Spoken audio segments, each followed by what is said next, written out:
Reasoning का practice set solve कर रहे हैं। ये प्रैक्टिस सेट हमारा 23 है। अगर आप इससे पहले वाले प्रैक्टिस सेट को अभी तक नहीं देखे हो उन्हें भी जाकर जरूर देख लीजिएगा। सभी प्रैक्टिस सेट इंपॉर्टेंट है। जैसे परीक्षा में रीजनिंग के प्रश्न पूछे जाते हैं उस टाइप के सभी प्रश्न को हम कवर करेंगे।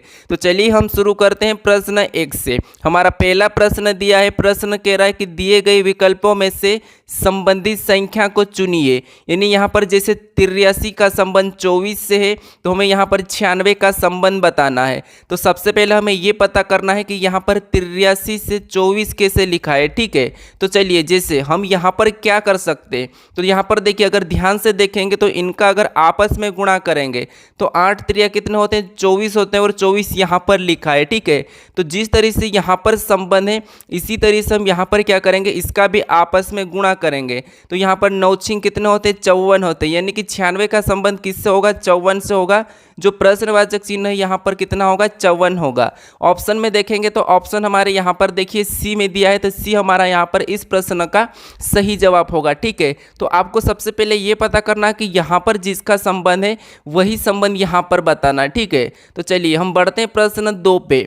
अब दूसरे नंबर का प्रश्न कह रहा है कि नीचे दिए गए शब्द का वेन आरेख बताइए। यानी यहाँ पर हमें शब्द दिया है माँ, फिर पिता और महिलाएं। तो इनका वेन आरेख कैसा बनेगा ये प्रश्न पूछा है। ठीक है, तो देखिए आपको वेन डायग्राम का कोई सा भी प्रश्न है उसे कैसे सोल्व करना समझिए। सबसे पहले आपको ये पता करना, देखिए अगर आपको पहले से आता हो तो आप खुद से सोल्व करें। ठीक है, और मुझे कमेंट करके बताएं। तो चलिए सबसे पहले आपको क्या करना है, यहाँ पर समझना है। जैसे यहाँ पर हमें क्या दिया है, माँ दिया है, फिर यहाँ पर पिता दिया है, फिर यहाँ पर महिलाएं।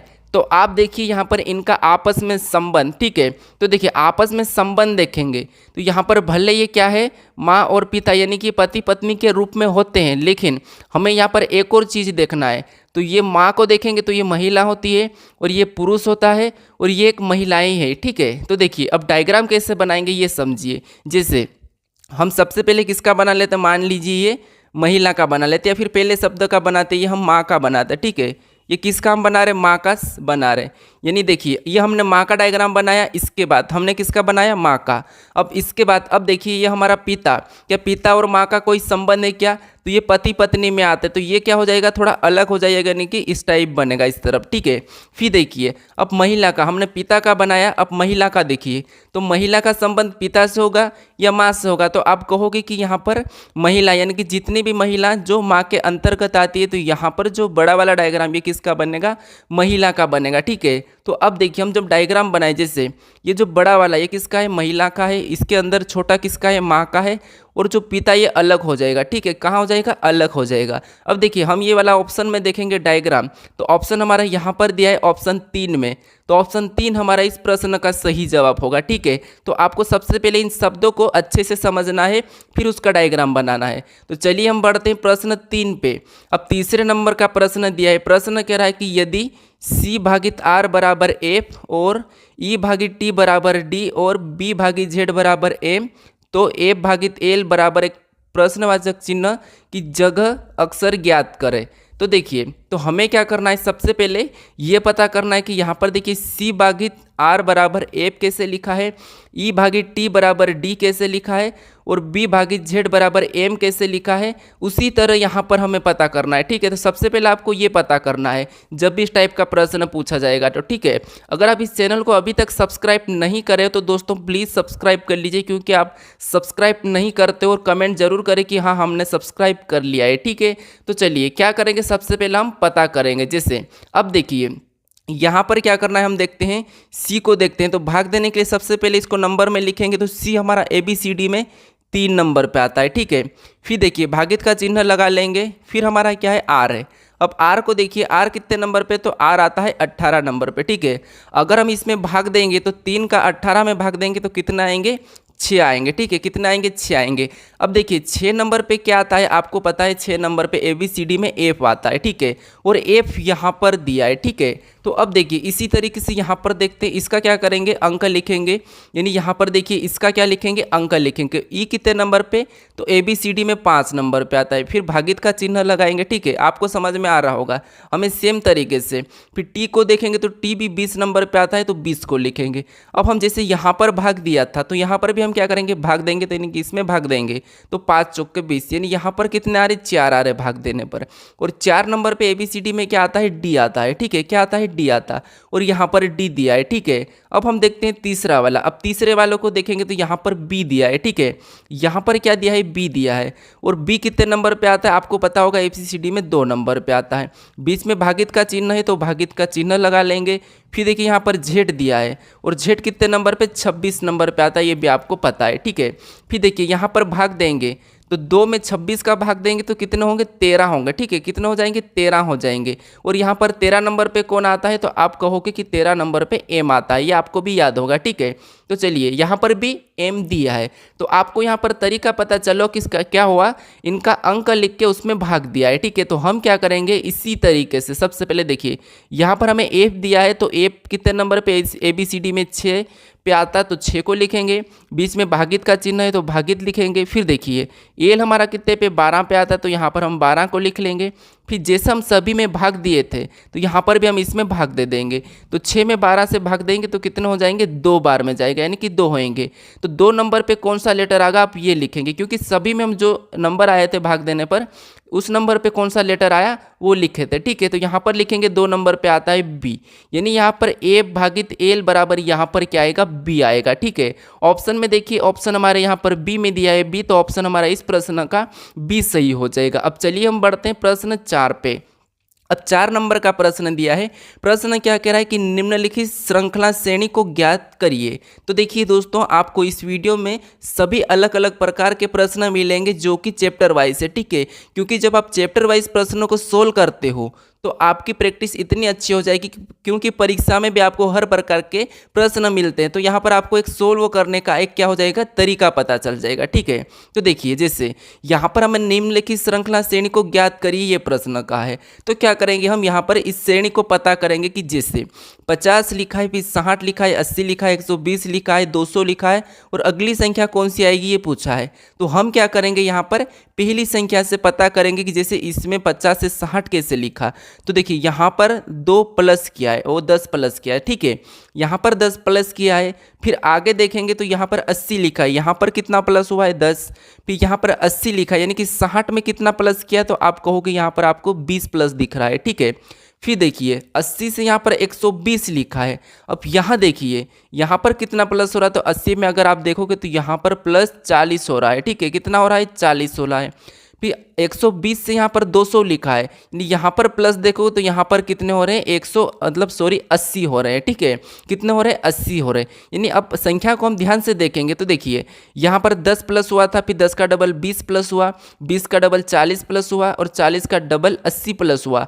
तो 80 का डबल यहाँ पर प्लस हो गया, यानी कि 80 का डबल कितना होता है, आप कहोगे कि 80 का डबल 160 होता है, ठीक है, कितना होता है, 160 होता है। तो यहाँ पर 160 प्लस होगा किस में, 200 में। तो जब 200 में 160 को जोड़ेंगे तो यहाँ पर कितने हो जाएंगे, आप कहोगे यहाँ पर 360 हो जाएंगे, ठीक है, कितने हो जाएंगे, 360, यानी जो प्रश्नवाचक चिन्ह है यहाँ पर 360 आएंगे। ऑप्शन में देखेंगे तो ऑप्शन डी हमारा यहाँ पर सही जवाब होगा। अगर अगली संख्या पूछा जाता तो इसका डबल 160 का हो जाता, ठीक है, तो फिर यहाँ पर 320 प्लस हो जाता है। तो चलिए हमें यहाँ पर पूछा था तो हमारा 360 सही जवाब होगा। अब प्रश्न हमारा 5वां। अब 5वें नंबर के प्रश्न में दिया है, प्रश्न कह रहा है कि नीचे दिए गए विकल्पों में से संबंधित शब्द को चुनिए। यानी आपको यहाँ पर शब्द को चुनना, यानी एनोलॉगी का है, ठीक है। एनोलॉगी के 3 टाइप होते हैं, एक नंबर, फिर यहाँ पर शब्द की और लेटर की होती है। तो आपको तो ये अच्छे से कर लेना, क्योंकि एसएससी में और रेलवे में 100% पूछी जाती है, ठीक है। तो चलिए, तो यहाँ पर हम सबसे पहले क्या करना है, आपको ये पता करना कि चावल का संबंध कार्बोहाइड्रेट से है, तो हमें दाल का बताना है। तो देखिए जिसे यहाँ पर देखिए चावल दिया है, और चावल में आपको पता है क्या पाया जाता है, अधिक मात्रा में हमें चावल खाने से कार्बोहाइड्रेट मिलता है, ठीक है, चावल खाने से हमें कार्बोहाइड्रेट मिलता है, और यहाँ पर कार्बोहाइड्रेट दिया है। तो हम भी क्या बताएंगे, इस दाल खाने से हमें क्या मिलता है, हम ये बताएंगे। तो देखिए आपको दाल खाने से शक्ति, ये तो हो ही नहीं सकता, क्योंकि शक्ति का तो इससे रिलेशन नहीं है। फिर पानी का तो कोई चांस नहीं है। फिर देखिए यहाँ पर हमें वसा और प्रोटीन दिए, तो देखिए वसा भी हमें यहाँ पर दाल में इतनी नहीं मिलती है, हमें सबसे ज़्यादा दाल में क्या मिलता है, प्रोटीन मिलता है। तो यहाँ पर क्या हो जाएगा, दाल का संबंध प्रोटीन से हो जाएगा, ठीक है। किससे होगा, प्रोटीन से होगा, यानी कि जो प्रश्नवाचक चिन्ह है यहाँ पर प्रोटीन हो जाएगा। ऑप्शन हमारा इस प्रश्न का सी वाला सही होगा। ठीक है, अब चलिए हम बढ़ते हैं प्रश्न 6 पे। अब 6 नंबर का प्रश्न। अब दोस्तों मुझे ये कमेंट करके ज़रूर बताना कि आपको प्रश्न समझ में आते या नहीं आते। ठीक है, चलिए अब देखिए, जैसे किसी कूट भाषा में CAT को 60 लिखा जाता है तो DOG यानी कि डॉग को क्या लिखा जाएगा, यानी कि क्या कोड किया जाएगा, ये प्रश्न। जैसे केट का 60 लिखा है तो हमें डॉग का पूछा है, तो देखिए ये कोडिंग डिकोडिंग का प्रश्न है, इसमें आपको कोड पता करना है। अब देखिए इसमें दो प्रकार का रहता है, या तो यहाँ पर भी शब्द और यहाँ पर भी अक्षर, यानी कि यहाँ पर अक्षर यहाँ पर अक्षर रहते हैं, लेकिन हमें यहाँ पर अंक दिया है। तो जब भी आपको प्रश्न में कोडिंग डिकोडिंग में अंक मिले, यानी कि यहाँ पर देखिए इसका संबंध अंक से है, तो यहाँ पर भी अंक से होगा। तो आपको क्या करना है, इसका सबसे पहले तो इन ABCD को अंकों में लिखना। जैसे आप देखिए C कितने नंबर पे आता है, ये लिख लीजिए 3 नंबर पे आता है। ठीक है, फिर A कितने नंबर पे, 1 नंबर पे आता है, उसे लिख लीजिए। फिर देखिए T कितने नंबर पे, तो T हमारा ABCD में 20 नंबर पे आता है, इसे लिख लेंगे। अब देखिए हमें क्या करना है, हमें 60 लाना है, यानी 60 का पता करना है। तो देखिए यहाँ पर हम ऐसा क्या कर सकते हैं कि हमें 60 मिल जाए। तो देखिए यहाँ पर अगर हम इसका आपस में गुणा करते हैं, इसका आपस में गुणा करें तो कि 3 एकम 3 और 3 में 20 का करेंगे तो यहाँ पर 20 तिरिया होते हैं 60। ठीक है, तो हमें यहाँ पर 60 मिल चुके, तो यहाँ पर 60 लिखा है। तो यही तरीका हम क्या करेंगे, इसी तरीके से यहाँ पर जिस तरीके से 60 लाया गया है उसी तरीके से हम डॉग का पता कर सकते। जैसे डी हमारा ABCD में 4 नंबर पे आता है। ठीक है, फिर देखिए O हमारा ABCD में 15 नंबर पे आता है। फिर देखिए यहाँ पर G दिया है और G हमारा ABCD में 7 नंबर पे आता है। ठीक है, अब यहाँ पर हम जैसे गुणा करे थे तो यहाँ पर भी हम आपस में गुणा कर देंगे। तो अब देखिए 15 में 4 का गुणा करेंगे तो 15 चौक 60 होते हैं। ठीक है, कितने होते हैं, 60 होते हैं। और 60 में क्या करेंगे, 7 का गुणा करते हैं, तो 60 में 7 का गुणा करेंगे तो 7 छंग 42, 0 का 0। ठीक है, 0 का 0। तो यहाँ पर क्या हमारा गुणा करने पर क्या आ रहा है, 420 आ रहा है। यानी जो डॉग है इसका संबंध किससे होगा, 420 से, यानी कि इसका कूट क्या हो जाएगा, 420 हो जाएगा। ऑप्शन में देखिए तो हमें ऑप्शन बी में दिया है, तो ऑप्शन बी हमारा इस प्रश्न का सही जवाब हो जाएगा। ठीक है, अब चलिए हम बढ़ते हैं प्रश्न 7 पे। अब 7वें नंबर का प्रश्न। अब देखिए प्रश्न थोड़ा इंपॉर्टेंट है। देखिए पिछली बार SSC में पूछा था। ठीक है, एडवांस लेवल का, यानी कि इसको हम क्या बोलते हैं, इस टाइप के प्रश्नों को विविध बोलते हैं। ठीक है, क्या बोलते हैं, विविध। ये विविध चैप्टर होता है। तो अब अगर आप मेरे वीडियो पूरे देखोगे ना तो आपको हर प्रकार के चैप्टर के प्रश्न मिलेंगे, क्योंकि रीजनिंग के लगभग 20 चैप्टर तो इतने इंपॉर्टेंट है जो हमेशा उसके प्रश्न पूछते हैं, और उसमें से सबसे ज़्यादा तो 10 इंपॉर्टेंट चैप्टर है। और मैं आपको पता है, मैं आपको 10 इंपॉर्टेंट चैप्टर के ही वीडियो बताता हूँ। अब देखिए आपको कुछ समय बाद आपको 20 भी मिलेंगे। ठीक है, देखिए हमें प्रश्न कह रहा है कि एक रुमाल के एक कोने को काट देने पर रुमाल के कितने कोने बचेंगे। ठीक है, यानी तो बताइए कितने कोने बचेंगे, ये बताइए। तो देखिए हमें प्रश्न क्या कहा है, जैसे ये हमारा एक क्या है, आपको पता होगा 4 कोण का रुमाल होता है। ठीक है, ये हमारा एक रुमाल है। अब प्रश्न कह रहा है कि एक रुमाल, तो देखिए हमारा एक रुमाल बना है। ठीक है, एक रुमाल के एक कोने को काट देने पर, तो हम किसी एक कोने को, यानी कि इस कोने को हम यहाँ से काट देंगे। ठीक है, काट देने पर रुमाल के कितने कोने बचेंगे बताइए। तो हमने ये कोना काट दिया, यानी कि रुमाल कैसा बचेगा, आप अपने पास कोना काट दिया हमने, तो ऐसा, फिर ऐसा, फिर ऐसा बचेगा। ठीक है, तो यहाँ पर कैसा बचेगा, एक तो ये बचा, ये हुआ, फिर ये हुआ, फिर ये हुआ। ठीक है, रुमाल कैसा बचा अपना, ऐसा वाला बचा है। ठीक है, अब देखिए इसमें कितने कोने हैं, तो आप कहोगे यहाँ पर 1 है, फिर यहाँ पर 2, ये तीसरा है, फिर ये चौथा है, फिर ये 5वां है। ठीक है, तो यहाँ पर कितने कोने बचते हैं, 5 कोने बचते हैं। कितने, 5 कोने। यानी कि आप एक कोना काट दोगे तो ऐसा मत बताना कि 1 फिर 2 और 3 कोने बचे और ऑप्शन ए लगा के आ जाओ, इसीलिए यहाँ पर ऐसे प्रश्न पूछे जाते हैं। तो आपको क्या करना है, यहाँ पर थोड़ा सा समझना है। तो यहाँ पर आपका सही जवाब क्या होगा, 5 कोने हो जाएंगे। कितने हो जाएंगे, 5 कोने बचेंगे। तो ऑप्शन हमारा यहाँ पर 5 सी में दिया है, तो सी हमारा इस प्रश्न का सही जवाब होगा। ठीक है, चलिए हमारा प्रश्न है 8वें नंबर का। 8वें नंबर का प्रश्न कह रहा है कि विषम की पहचान करें। विषम की पहचान मतलब आपको क्या करना है, इन ऑप्शन में से ऐसा कौन सा ऑप्शन है जो तीनों से अलग है, एक ऑप्शन अलग है और बाकी एक जैसे है। तो देखिए हम क्या करते हैं, यहाँ पर कैसे पता कर सकते हैं। एक तो ये तरीका है कि इनके अंक लिख लेना, जैसे ओ हमारा 15 पे आता है, पी को देखेंगे तो पी हमारा 16 पे आता है, एक तो ये तरीका है। फिर देखिए यहाँ पर W को देखेंगे तो W 23 पे आता है। फिर यहाँ पर देखिए W 23 के बाद X हमारा 24 पे आता है, तो ये हमने 24 लिखा। ठीक है, एक तरीका है। फिर Z को देखेंगे तो Z 26 पे आता है। फिर देखिए Y को देखेंगे तो Y 25 पे आता है। ठीक है, फिर यहाँ पर देखिए m को देखेंगे तो m हमारा 13 पे आता है, n को देखेंगे तो n हमारा 14 पे आता है। ये ABCD के अंक है। अब देखिए इन संख्या को हम देखेंगे ध्यान से, तो 15 के बाद 16, 23 के बाद 24, 26 के बाद यहाँ पर 25, यहाँ पर क्या हुआ है -1 हो रहा है, बाकी में प्लस हो रहा था, और 13 के बाद यहाँ पर 14। तो हमें यहाँ पर अलग कौन सा दिखा, क्योंकि यहाँ पर भी +1 और यहाँ पर भी +1 और यहाँ पर भी +1, लेकिन यहाँ पर माइनस हो रहा है। तो हमें क्या पूछा था, विषम पूछा था। तो विषम हमारा ऑप्शन सी सही होगा। ठीक है, देखिए आपको कभी भी प्रश्न सोल्व करना है तो थोड़ा आराम से सोल्व करना है, ठीक है, ज़्यादा घबराना नहीं है। चलिए अब बढ़ते हैं प्रश्न 9 पे।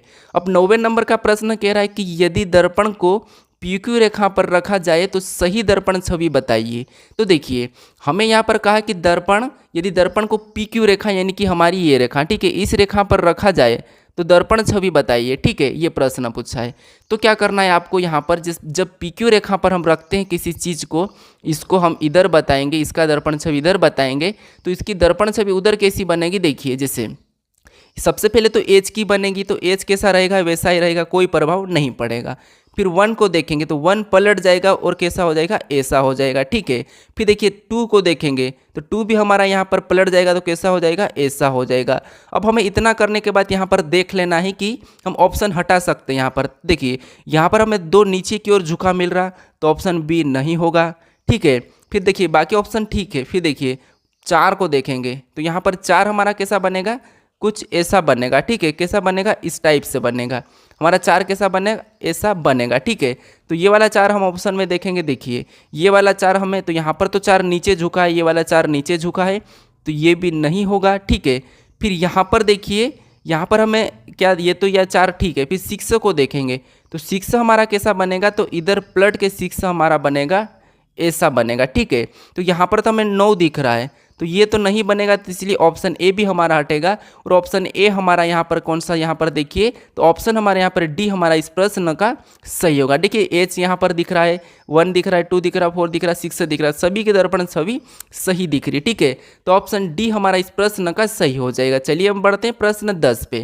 अब 10वें नंबर का प्रश्न दिया है। प्रश्न क्या कह रहा है कि उस विकल्प का चयन करें जिसमें संख्याओं के बीच वही संबंध है जो दिए गए संख्या युग्म की संख्याओं के बीच में संबंध है। यानी आपको क्या पूछा है, जैसे इन संख्या का आपस में जो संबंध है, जो इनका रिश्ता है, वही रिश्ता कौन से ऑप्शन में है, ये प्रश्न पूछा है। देखिए ये प्रश्न SSC GD, ठीक है, SSC GD हमारा 2023 का जो पेपर था उसमें पूछा था ये प्रश्न। ठीक है, तो ये नोट कर लेना। अब देखिए हमें क्या करना है, इस रिलेशन जैसा बताना है।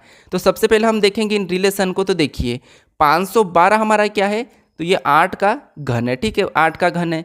64 को देखेंगे तो ये 8 का वर्ग है। ठीक है, क्या है, 8 का वर्ग है। यानी आपको पता है जैसे जो पहली संख्या का घन है वो उसी संख्या का पीछे वाला वर्ग लिखा है। पहले अगर घन लिखा तो पीछे वर्ग लिखा है, तो यही हमें ऑप्शन में देखना है। अब देखिए ये संख्या हमारी क्या है, तो ये 9 का तो वर्ग है। ठीक है, 9 का वर्ग है, लेकिन ये 9 की घन नहीं है, तो इसीलिए ऑप्शन पहला नहीं होगा।